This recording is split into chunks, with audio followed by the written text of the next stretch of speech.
सोचो, अगर मैं तुमसे कहूं कि लंदन की हिस्ट्री की सबसे बड़ी चोरी किसी खतरनाक माफिया या मॉडर्न हैकर्स ने नहीं, बल्कि 60 से 76 साल के कुछ बुजुर्गों ने की थी, तो शायद तुम हंस पड़ो। लेकिन ये बिल्कुल सच है।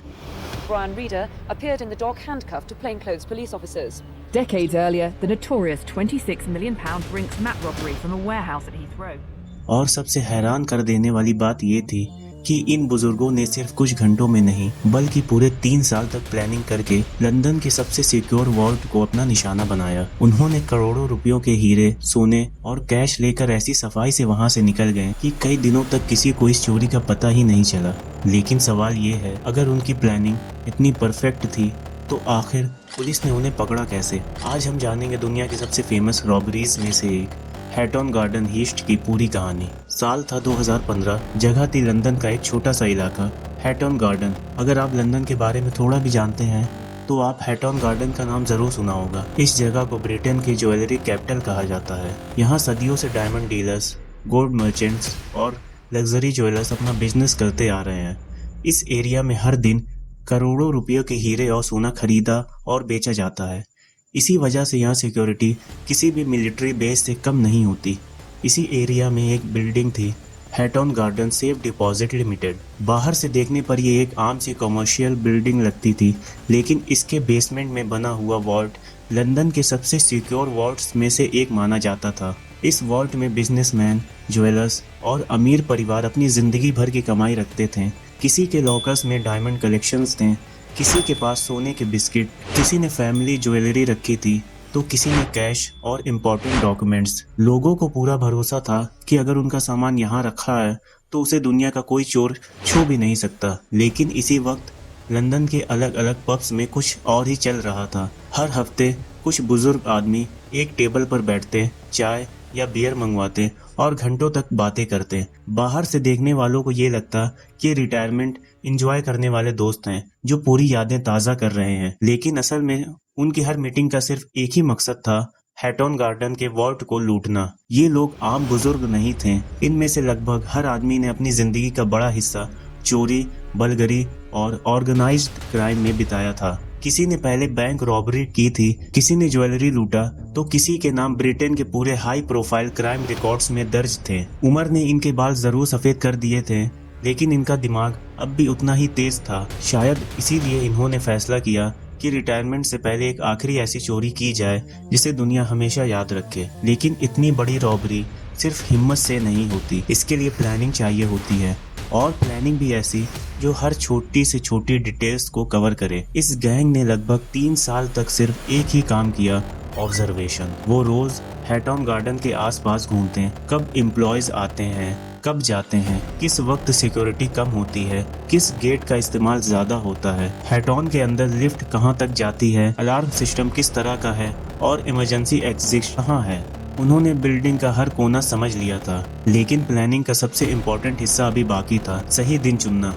अगर रॉबरी किसी नॉर्मल वर्किंग डे पर होती तो कुछ ही घंटों में पुलिस पूरी बिल्डिंग को घेर लेती। इसीलिए गैंग को ऐसे वक्त का इंतजार था जब बिल्डिंग कई दिनों तक बंद रहे, और फिर उन्हें मिल गया परफेक्ट मौका, Easter bank holiday weekend. Britain में ईस्टर के दौरान लगातार 4 दिन की छुट्टी होती है, ऑफिसेज बंद रहते हैं, ज्वेलर्स अपने दुकान बंद कर देते हैं और पूरा बिजनेस डिस्ट्रिक्ट लगभग खाली हो जाता है। गैंग को समझ आ गया था कि अगर इसी वीकेंड रॉबरी की गई तो कम से कम 4 दिन तक किसी को पता ही नहीं चलेगा कि वॉल्ट के अंदर क्या हो चुका है। ये उनकी प्लानिंग का सबसे ब्रिलियंट हिस्सा था। अब एक और प्रॉब्लम थी, इतनी बड़ी इंडस्ट्रियल ड्रिल, हाइड्रोलिक पंप और भारी टूल्स लेकर अगर कोई आदमी रात में सड़क पर चले तो हर किसी को शक हो जाएगा। इसीलिए इन बुजुर्गों ने एक ऐसा प्लान बनाया जिससे इनकी मुश्किलें आसान हो गई। उन्होंने गैस इंजीनियर्स, मेंटेनेंस वर्कर्स और कंस्ट्रक्शन लेबर्स जैसे कपड़े पहने, reflective jackets, hard hats, heavy boots और ग्लव्स। रात के अंधेरे में अगर कोई उन्हें देखता तो उसे लगता कि शायद बिल्डिंग में मेंटेनेंस का काम चल रहा है। किसी को ये अंदाजा भी नहीं कि इन टूल्स बैग के अंदर लंदन के हिस्ट्री की सबसे डेयरिंग रॉबरी का सामान रखा हुआ है। आखिरकार 2 अप्रैल 2015 की रात आ गई। हैटन गार्डन की दुकानें बंद हो चुकी थी और पूरे एरिया में सन्नाटा था। इसी सन्नाटे का फायदा उठाते हुए ये गैंग बिल्डिंग के पास पहुंची। उनके पास अंदर घुसने का भी एक प्लान था। गैंग के एक मेंबर, जिसे बाद में बासिल नाम से जाना गया, किसी तरह उसने अंदर घुसने की चाबी का इंतजाम कर लिया था। बिना किसी शोर शराबे के मेन एंट्रेंस खोला और अंदर घुस गया। फिर उसने अंदर से इमरजेंसी एग्जिट खोल दिया, जिससे बाकी मेंबर्स भी आसानी से अंदर आ गए। अंदर घुसते उनका पहला टारगेट था सिक्योरिटी सिस्टम। अगर अलार्म एक्टिव हो जाता तो कुछ ही मिनट में पुलिस वहां पहुंच जाती। इसीलिए उन्होंने सबसे पहले सीसीटीवी और अलार्म सिस्टम को डिसेबल करने की कोशिश की। फिर उन्होंने लिफ्ट को बीच में रोक दिया। ये सब देखकर पहली नजर में लगता है कि शायद वो लिफ्ट का इस्तेमाल नीचे जाने के लिए करेंगे, लेकिन उनका असली प्लान कुछ और ही था। लिफ्ट के रुकते ही उसके पीछे एक खाली वर्टिकल स्पेस बन गया, जिससे लिफ्ट शाफ्ट कहाँ जाता है। गैंग ने रूप्स की मदद से इस शाफ्ट के थ्रू बेसमेंट तक पहुंचने का फैसला किया। सोचिए, 60 और 70 साल के बुजुर्ग रात के अंधेरे में भारी टूल्स लेकर एक लिफ्ट शाफ्ट के अंदर उतर रहे थे। ये काम किसी जवान आदमी के लिए भी आसान नहीं था, लेकिन इनके लिए ये सिर्फ शुरुआत थी। बेसमेंट में पहुंचने के बाद उनके सामने सबसे बड़ी रुकावट खड़ी थी। वॉल्ट की लगभग 50 सेंटीमीटर मोटी रीइंफोर्स्ड कंक्रीट वॉल। ये दीवार इसलिए बनाई गई थी ताकि कोई भी चोर कभी इसके पार ना जा सके, लेकिन गैंग इस चैलेंज के लिए भी तैयार था। उन्होंने अपने साथ हिल्टी DD 350 नाम की एक industrial diamond trip drill machine लाई थी। ये कोई आम ड्रिल नहीं थी, बल्कि ऐसी मशीन थी जो रीइंफोर्स्ड कंक्रीट को भी काट सकती थी। रात के सन्नाटे में मशीन चलानी शुरू हुई और धीरे धीरे कंक्रीट की दीवार घिसने लगी। हर मिनट के साथ गैंग अपने मकसद के और करीब पहुंच रहा था। उन्हें लग रहा था कि बस कुछ ही देर में लंदन का सबसे सिक्योर वॉल्ट उनके सामने होगा, लेकिन उन्हें बिल्कुल अंदाजा नहीं था कि असली मुश्किल अब शुरू होने वाली थी। कंक्रीट की दीवार धीरे धीरे टूट रही थी। कई घंटों की मेहनत के बाद जब आखिरकार ड्रिल ने 50 सेंटीमीटर मोटी रीइंफोर्स वॉल को पार कर लिया, तो गैंग को लगा कि अब उनकी जीत पक्की है। लेकिन जैसे ही दीवार का आखिरी हिस्सा गिरा, उनके सामने एक और मुसीबत खड़ी थी। एंट्रेंस के बिल्कुल सामने एक भारी स्टील कैबिनेट लगी हुई थी। इस कैबिनेट को हटाए बिना अंदर घुसना नामुमकिन था। गैंग ने अपना हाइड्रोलिक पंप निकाला और कैबिनेट को खींचने की कोशिश की, लेकिन उनका पंप इतना पावरफुल नहीं था उस भारी स्ट्रक्चर को हिला सके। घंटों की मेहनत के बाद भी कैबिनेट अपनी जगह से 1 इंच तक नहीं हिला। समय तेजी से निकल रहा था। अगर सुबह होने से पहले ये लोग बाहर नहीं निकले तो पूरी प्लानिंग वहीं खत्म हो जाती। आखिरकार गैंग ने एक मुश्किल फैसला लिया। उन्होंने उस रात ऑपरेशन को वहीं रोक दिया। 3 साल की प्लानिंग के बाद, जब सिर्फ कुछ कदम दूर खजाना पड़ा हो और फिर भी खाली हाथ वापस जाना पड़े। किसी और गैंग के लिए शायद यही उनकी हार होती, लेकिन ये लोग हार मानने वाले नहीं थे। 2 दिन बाद, यानी 4 अप्रैल 2015 की रात, जब ईस्टर की छुट्टियां अब भी चल रही थी, वही गैंग दोबारा हैटन गार्डन पहुंची। इस बार उनके पास पहले से ज्यादा पावरफुल हाइड्रोलिक इक्विपमेंट था। उन्होंने फिर वही रास्ता अपनाया। वो अंदर घुसे जहां पहली रात उनका काम रुक गया था। इस बार कुछ ही देर में कैबिनेट अपनी जगह से हट गया और उसके पीछे वो वॉल्ट जिसके अंदर ब्रिटेन के सबसे अमीर लोगों का बेशकीमती खजाना रखा हुआ था। वॉल्ट के अंदर घुसते ही गैंग अलग अलग लॉकर्स की तरफ बढ़ने लगे। आयरन क्रो बार्स और दूसरे टूल्स की मदद से उन्होंने एक एक करके टोटल 73 सेफ डिपॉजिट बॉक्सेस तोड़ डाले। हर लॉकर के अंदर क्या मिलेगा इसका उन्हें पहले से कोई अंदाजा नहीं था, लेकिन जैसे जैसे लॉकर्स खुलते गए उनका सामना सोना, diamond, jewellery, cash, luxury watches का ढेर लगता गया। ये सिर्फ पैसे की चोरी नहीं थी। कई लोगों ने अपनी जिंदगी भर की यादें, शादी के गहने और परिवार की विरासत भी उन लॉकर्स में संभाल कर रखी थी। कुछ ही घंटों में ये सब उन बुजुर्ग चोरों के हाथ में थे। अब सवाल था, इतना सारा सामान बाहर कैसे निकाला जाए। अगर ये लोग सूटकेस लेकर निकलते तो रात में किसी को भी शक हो सकता था। इसीलिए उन्होंने एक बहुत ही सिंपल लेकिन ब्रिलियंट तरीका अपनाया। सारा सोना, ज्वेलरी और कैश बड़े बड़े प्लास्टिक बैग्स में भरा गया। फिर उन बैग्स को व्हीली बीन्स यानी पहियों वाले कचरे के डब्बों के अंदर रख दिया गया। बाहर से देखने पर ये बिल्कुल नॉर्मल गार्बेज बीन्स लग रहे थे। जो भी उन्हें देखता उसे लगता कि मेंटेनेंस स्टाफ या सफाई कर्मचारी अंदर का कचरा बाहर ले जा रहे हैं। किसी को अंदाज़ा तक नहीं था कि इन बीन्स के अंदर करोड़ों रुपये के खजाने छुपे हुए हैं। गैंग ने आराम से उन व्हीली बीन्स को अंदर से बाहर खड़ी अपनी वाइट वैन तक पहुंचाया। एक एक करके सारा सामान वैन में लोड किया गया और कुछ ही देर बाद वो लंदन की सड़कों पर गायब हो चुके थे। सबसे हैरान कर देने वाली बात ये थी कि इस चोरी का किसी को कुछ पता नहीं चला। ईस्टर बैंक हॉलिडे की वजह से पूरा एरिया बंद था। ऑफिस के अंदर किसी एम्प्लॉय ने एंट्री ही नहीं की।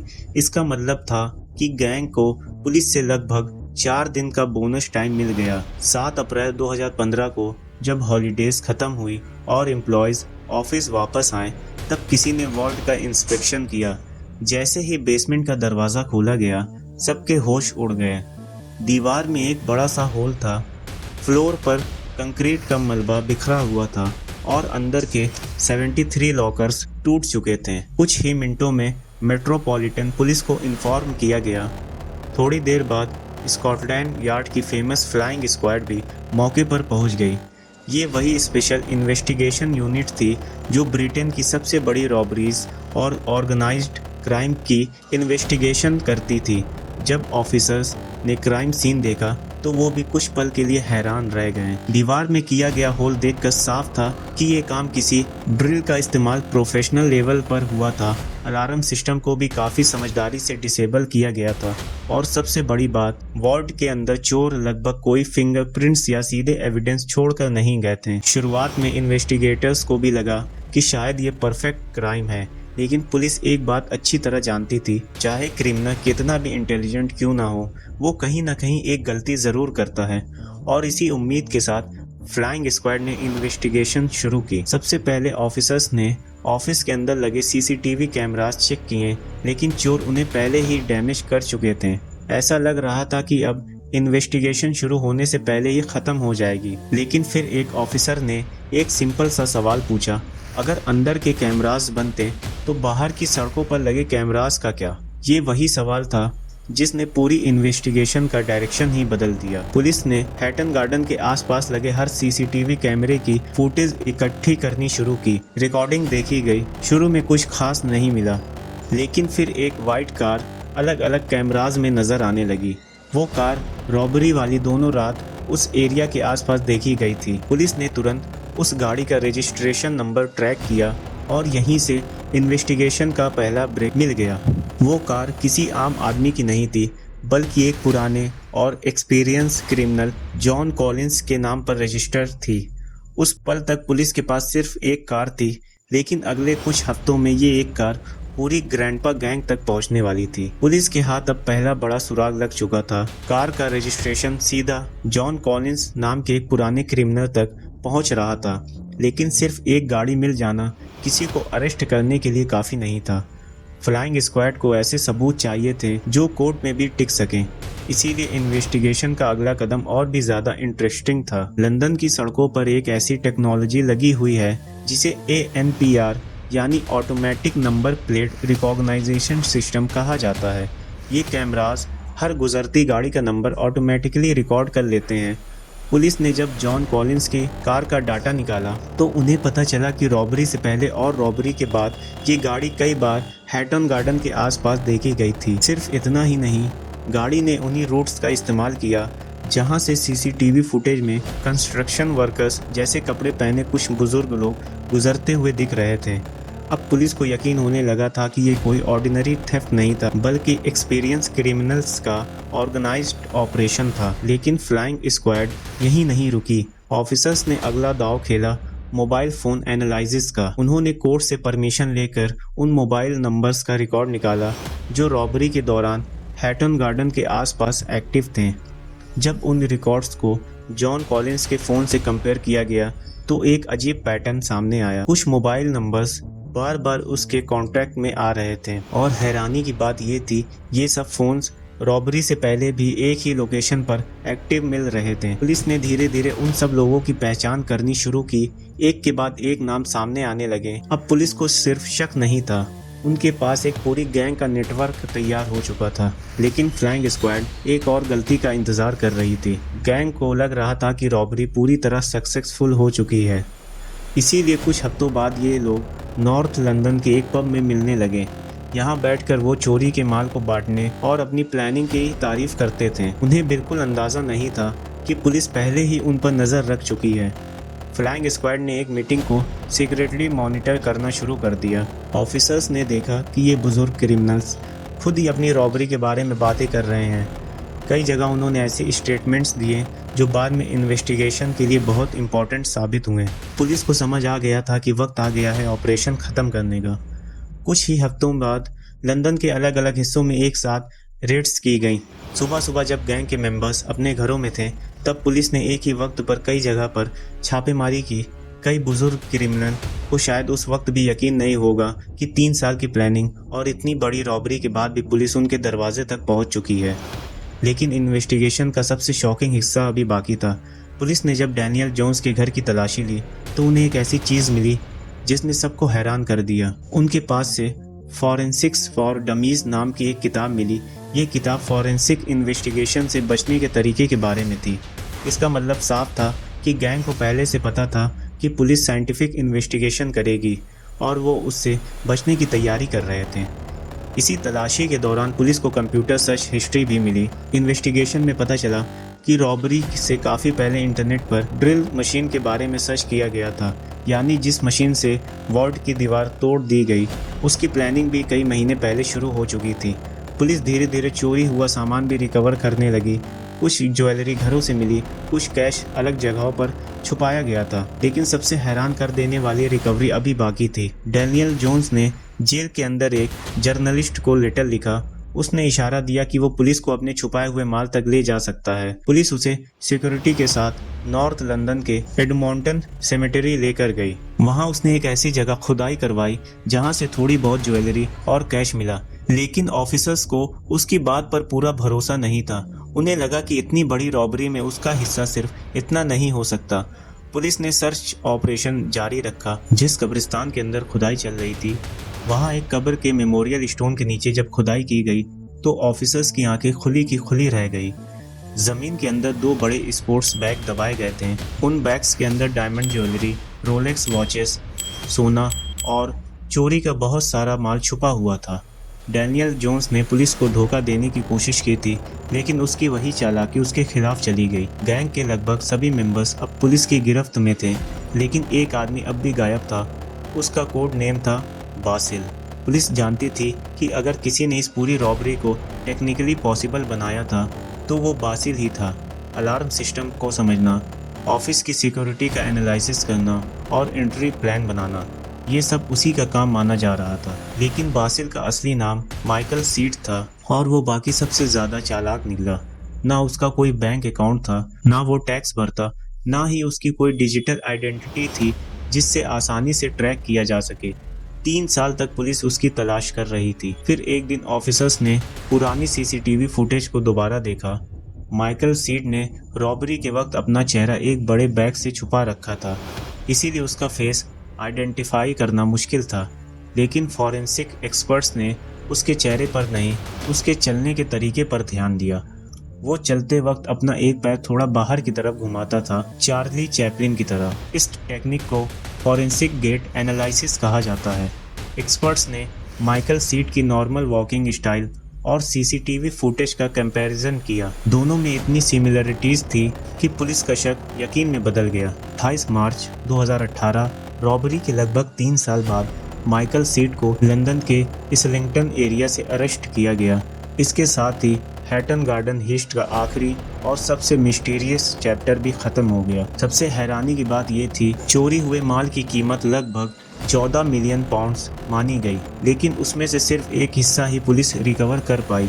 बाकी आज भी कहीं न कहीं गायब माना जाता है। सबसे हैरानी की बात यह थी कि जिस गैंग ने लंदन के सबसे सिक्योर वॉल्ट को तोड़ दिया, वही गैंग डिजिटल दुनिया से हार गया। उन्होंने वॉल्ट के अंदर कोई सबूत नहीं छोड़ा, लेकिन बाहर लगे CCTV cameras, number plate, mobile phone records और अपनी खुद की लापरवाही ने उनकी सालों की प्लानिंग को बर्बाद कर दिया। हैटन गार्डन हिस्ट सिर्फ एक रॉबरी की कहानी नहीं है, ये इस बात का सबूत है कि एक्सपीरियंस और प्लानिंग कितनी भी स्ट्रॉन्ग क्यों ना हो, एक छोटी सी गलती पूरे ऑपरेशन को तबाह कर सकती है। शायद इसीलिए इस रॉबरी पर फिल्में बनी, वेब सीरीज और आज भी दुनिया भर के क्राइम इन्वेस्टिगेशंस इस केस को स्टडी करते हैं। आज भी जब हैटन गार्डन का नाम लिया जाता है, लोगों को सिर्फ ज्वेलरी मार्केट या लंदन याद नहीं आता, सबसे पहले याद आती है तो उन बुजुर्ग चोरों की, जिसने दुनिया को एक पल के लिए यकीन दिला दिया था कि उन्होंने परफेक्ट क्राइम कर दिया है। लेकिन सच ये था कि डिजिटल दुनिया में परफेक्ट क्राइम नाम की कोई चीज़ होती ही नहीं।